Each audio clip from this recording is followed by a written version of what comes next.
There are only 3 months remaining for MBE CET examination. Is this enough to crack it, and how we should plan our preparation in the next 3 months so that we get into our dream college? Hi, my name is Shrikant Mirgu. I'm the co-founder of the Top Percentile. इस video में मैं बात करूंगा कि आपको अपने next 3 months कैसे utilize करने चाहिए. So there are only 3 months for MBA CET examination. Welcome back to the channel. इस वीडियो में मैं बात करूंगा कि 3 मंथ्स को कैसे यूटिलाइज करना है, कैसे प्लान करना है so that you get into your dream college. 3 चीज़ मैं डिस्कस करूंगा. फर्स्ट इज, क्या 3 मंथ्स इनफ है प्रिपरेशन के लिए, एक detailed plan for the next 3 months, और की strategies to maximize your score. सबसे पहले समझते हैं कि 3 मंथ्स इनफ है या नहीं सीईटी प्रिपरेशन के लिए. एमबीए सीईटी एग्जामिनेशन एक स्पीड बेस्ड एग्जामिनेशन है जहाँ पे आपका स्पीड एंड एक्यूरेसी बहुत ज़्यादा मैटर करता है. And speed and accuracy improve करने के लिए सबसे इंपॉर्टेंट मेथड है बाय प्रैक्टिसिंग.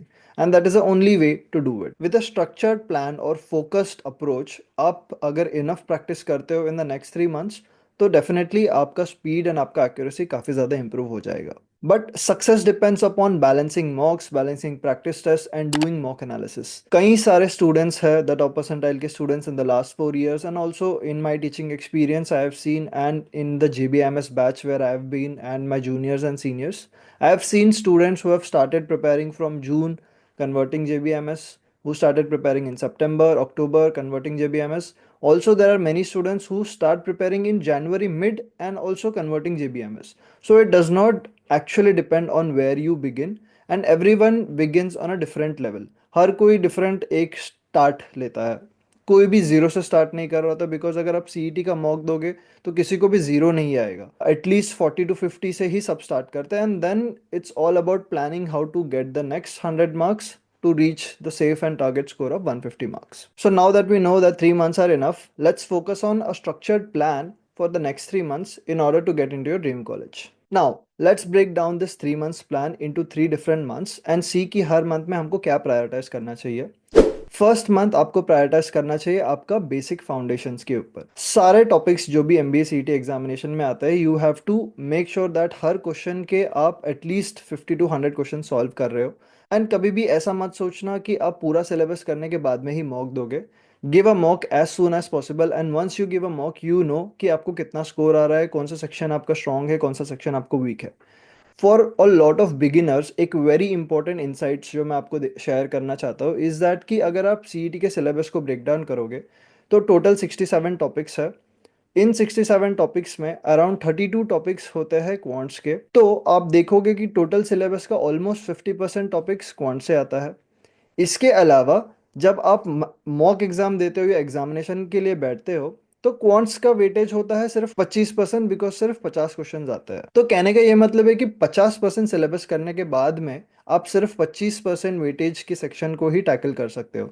वेर एज अगर आप वर्बल एंड एब्स्ट्रैक्ट को मिक्स करोगे तो ऑल इन ऑल यहाँ पे सिर्फ 9 टॉपिक्स होते हैं. इन 9 टॉपिक्स को आप कवर करोगे तो आप 37.5% वेटेज ऑफ द एग्जामिनेशन को टैकल कर सकते हो. Basically the point I am trying to make is कि कौन से सेक्शन से स्टार्ट करना है, कौन से सेक्शन को ज़्यादा प्रायोरिटी देना है, एंड कौन से सेक्शन को स्लो एंड ग्रेजुअली इंप्रूव करना है, ये आपको सबसे पहले डिसाइड करना है. नॉर्मली सिंस क्वांट्स का सिलेबस ज़्यादा है तो अगर आप क्वांट से स्टार्ट करोगे, डिमोटिवेट फील हो जाओगे या डिफिकल्टी फेस करोगे तो आप दूसरे सेक्शंस को इग्नोर करोगे, नेग्लेक्ट करोगे, जो बिल्कुल नहीं करना है. तो what I try to give every aspirant, every student an idea, a suggestion is that कि आप वर्बल, एब्स्ट्रैक्ट एंड एलआर को एक साइड साथ में प्रिपेयर करते रहो फुल प्रायोरिटी के साथ in your first month, and then gradually आप क्वांट्स को साइड बाय साइड प्रिपेयर करते रहो. क्वांट्स के लिए आपको एनीवेज 32 टॉपिक्स है, उसमें भी अराउंड 16 टॉपिक्स है जो बहुत ज़्यादा इंपॉर्टेंट है, लाइक एरिथमेटिक, जिसमें मेजोरिटी ऑफ द क्वेश्चंस आते हैं. उनको आप स्लोली स्टार्ट करो. फर्स्ट सी क्वांट्स में रिजल्ट्स इमीडिएटली मिलना बहुत मुश्किल है, बिकॉज वहाँ पे कॉन्सेप्ट्स इन्वॉल्व होते हैं, थियरम्स इन्वॉल्व होते हैं. Where as abstract reasoning, verbal reasoning and LR is completely based on your practice. Abstract reasoning में आपने patterns देखे हैं तो आप questions identify कर सकते हो. Verbal में आपका reading speed अच्छा है, retention capacity अच्छा है, तो आप grammar अच्छा है तो आप verbal के सारे questions crack कर सकते हो. लॉजिकल रीजनिंग के लिए आपको traditional logic and puzzle solve करने के लिए ज़्यादा प्रैक्टिस करोगे, एक ही टाइप के क्वेश्चंस बहुत सारे करोगे तो आपको वो रिपीटेटिवली सॉल्व करने में ईजी पड़ेगा. वेरस क्वांट्स ऐसा है जहाँ पे आपको कॉन्सेप्ट सीखना है, फॉर्मूला सीखना है, थियरम सीखना है, फिर उसको अप्लाई करना है, एंड देन आंसर पे आपको आना है. तो starting with counts is a little bit risky and dicey, but what I'm trying to say is कि अगर आपका टारगेट स्कोर 150 है एंड आप क्वांट्स में 30 मार्क्स भी एम करते हो, तो रिमेनिंग 120 मार्क्स के ऊपर आपका फोकस बहुत ज़्यादा होना चाहिए in the earlier time of your preparation. Once you do that, gradually you also work on your quant side by side and then you can finish it off. So in the span of first month where you have to focus on your foundations, my suggestion is that give ample time to LR, abstract, verbal, and at the same time, and this would take around 3 weeks or 4 weeks to get very good in LR, abstract, and verbal completely. You can give quants may be 1 और 2 months, जहाँ पे आप first month में सिर्फ 16 topics करो जो green topics है हमने हाईलाइट करके रखे हैं हमारे सिलेबस ट्रैकर में, जिसका वीडियो आप देख सकते हो हमारे चैनल पे द अल्टीमेट सिलेबस ट्रैकर. उसमें सारे सेक्शंस का ब्रेकअप एंड एवरीथिंग मेंशन्ड है. ट्रैकर चाहिए तो आप हम लोग को डीएम कर सकते हो, हम लोग आपको भेज देंगे. ये 16 टॉपिक्स को आप फर्स्ट 4 वीक्स में टारगेट करो which is the first 1 month, and then remaining topic को आप बाद में कर सकते हो if you are good enough with the speed. अगर आपने कैट के लिए और दूसरे एग्जामिनेशन के लिए ऑलरेडी प्रिपेयर किया तो you can wrap it up all in the first month itself. So first month is for covering your foundations and at the same time इस एक मंथ में आपको एटलीस्ट 4 to 5 मॉक्स तो डेफिनेटली देना ही है. इस मंथ में आपको एक और चीज पे वर्क करना है which is building your confidence. And how will you build your confidence? Normally students afraid या फियर करते हैं बिकॉज वो किसी टॉपिक को उन्होंने सॉल्व नहीं किया या उनको समझ में नहीं आ रहा है. तो how will you build confidence? By solving at least 50 to 100 questions of each topic. Go to the practice test, go to your sectional test, go to the area wise test and then solve them. Go to the concept builders, उसके video lectures देखो, content देखो and then move on, finish it off immediately and then move on immediately.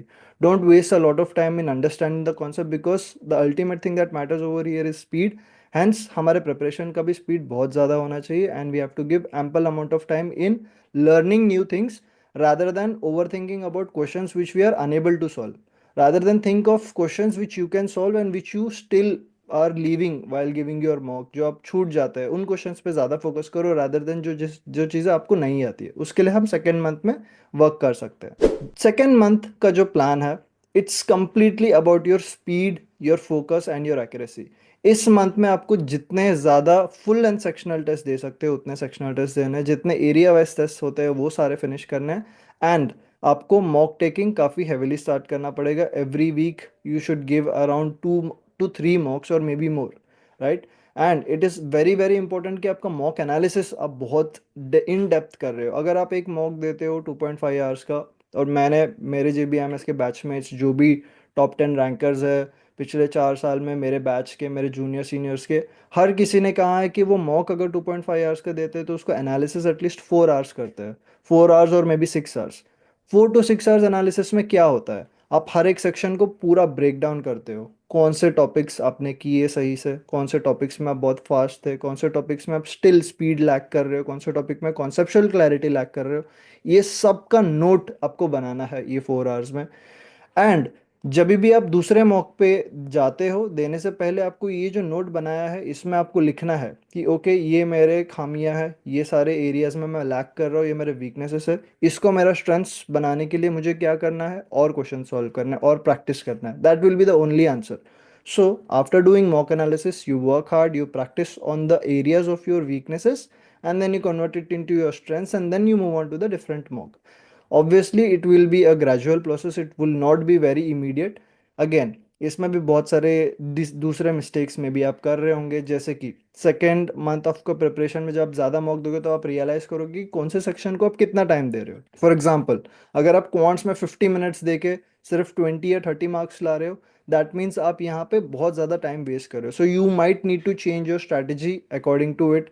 आप वहाँ का जो extra time है वो निकाल के दूसरे सेक्शन में दे सकते हो. क्वांट्स में आप में भी ऐसा टारगेट कर सकते हो आपके सिर्फ 25 मार्क्स 100% एक्यूरेसी के साथ लाओगे, 50% क्वेश्चंस आप करोगे, रिमेनिंग 25 क्वेश्चंस 1/5 के प्रोबेबिलिटी के हिसाब से 5 मार्क्स आपको वहाँ पे आ जाएंगे if you mark CC in all the questions. So that is your 30 marks. So ये 25 क्वेश्चंस 100% एक्यूरेसी के साथ करेक्ट करने के लिए maybe you read 30 minutes और maybe you need 35 minutes. So work on that, reduce the time of your incorrect questions. जो 2.5 hours हम लोग मॉक देने बैठते हैं सेकेंड मंथ में आपको इस पे फोकस करना है कि आप कितना टाइम गलत क्वेश्चंस करने में डाल रहे हो और उसको बहुत ही ज़्यादा मैक्सिमम वे में मिनिमाइज करना है इस टाइम को, गलत क्वेश्चन करने वाले टाइम को, एंड देन जो सही क्वेश्चंस कर रहे हो उसको और क्विकली कैसे करना है उसके ऊपर वर्क करना है. And that's why you need to have a good mock analysis tracker with you. Again, you can reach out to us for a mock analysis tracker. We have our co-founders mock analysis trackers with us that you can use for emulating for yourself. आप उसमें बहुत सारे insights gain कर सकते हो. At the same time, we will be making mock analysis video further. वो भी आप देख सकते हो. Now, थर्ड मंथ आते आते आपको आपका मॉक टेकिंग फेज को और इंटेंस करना पड़ेगा. You might have to give more than 4 mocks per week, and in this period you will be constantly focusing on all the areas where you are doing silly mistakes, all the areas where the sections which you are already comfortable with, but also figure out questions in those sections which you are not very comfortable with, we are taking longer time. Do rough work analysis. Again, rough work analysis is a very important aspect of your CET preparation. अगर आप rough work analysis करते हो, it's nothing but कि आप एक mock solve करने के बाद में जितने रफ शीट्स यूज़ करते हो उसमें ऐसा कौन सा डेटा पॉइंट्स है जो आपने लिखा बट उसको आपने कैलकुलेशन में यूज़ नहीं किया. Reduce that, minimize that. जितना neat and clean rough work होगा उतना नीट एंड क्लीन आपका थॉट प्रोसेस होगा, right. So I generally say कि rough work shows your thought process. So if your thought process is very messy and if your thought process is very confused, then आपका mock में भी marks कम आने के chances है because you are confuse how to go to the next question. And again, third month में one more very important aspect which is you have to focus on is your question selection. कौन से questions आप solve करना चाहते हो पहले, कौन से सेक्शंस बाद में करना चाहते हो. Your mock taking strategy, round robin strategy है, क्या आप वो यूज़ करना चाहते हो, या if you want to go with the flow from first to the last but the same time mark for review options कैसे यूज़ करना है. All mock taking strategy will come in the third month, and we will be making a lot of videos again for how to analyze your mock for your third month. That will also be very helpful, so stay tuned for that. And in the third month आते आते आपने जो भी notes बनाए आपके first 2 months में, जो first month का foundation के notes है, second month के आपके mock analysis के notes है, इन सबको review करना है, वापस go through करना है, so you have a hang of it कि आपने कहाँ से start किया था and आप कौन से stage पे अभी आ गए हो. And then you see your progress, and then you also see areas where you're still lacking, and then you work upon it. So these small improvements, these small milestones will help you a lot throughout your preparation. So ये 3 months का plan है, very important to stick to the plan.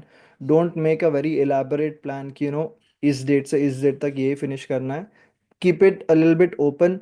आप daily target कर सकते हो कि आप 100 questions से ज़्यादा सॉल्व करे बिना सो नहीं रहे हो. So you have a daily target on your head, and then उसको आप डिवाइड कर लो कितने प्रैक्टिस टेस्ट है आपके पास अवेलेबल, कितने टॉपिक्स के प्रैक्टिस टेस्ट है. And again, her student zero से स्टार्ट नहीं कर रहा है, किसी ने ऑलरेडी कोई सब्जेक्ट अच्छे से कर लिया है, तो you divide your time accordingly, but just make sure that you're practicing every day, because at the end of the day, as I said in the start of the video, this is a speed based test and an accuracy based test. यहाँ पे speed improve करना is the ultimate key, and वो only improve होगा जब आप बहुत सारे questions practice करोगे सॉल्व करने के time. So as I said, 3 months of a focused preparation plan, a focused strategy plan is more than enough to crack this examination.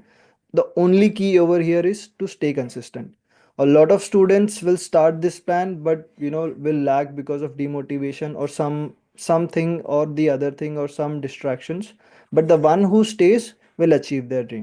So staying consistent is of the ultimate essence over here. So if you're also starting your 3 months plan from now, I'll request you to comment your biggest challenge and how you are planning to tackle it. And if there is some addition, we will add to that comment. Even I used to think कि ये 3 months बहुत ही short period of time है, until I realized कि 3 months में क्या क्या achieve हो सकता है. Personally, myself, I improved my verbal from around 10 to 15 score to 35 in only 2 weeks by solving all the practice tests, sectional tests, and area tests and ebooks in the TTP portal which are available. So दिखने में time short है, but if you put consistent efforts, if you put rigorous efforts, definitely a lot of good things will happen for you. So to end it, 3 months is all you need. With the right strategy, with the right focused plan, you can achieve your dream. Like this video for more such content, subscribe to our channel and stay tuned. Thank you. See you again in the next one.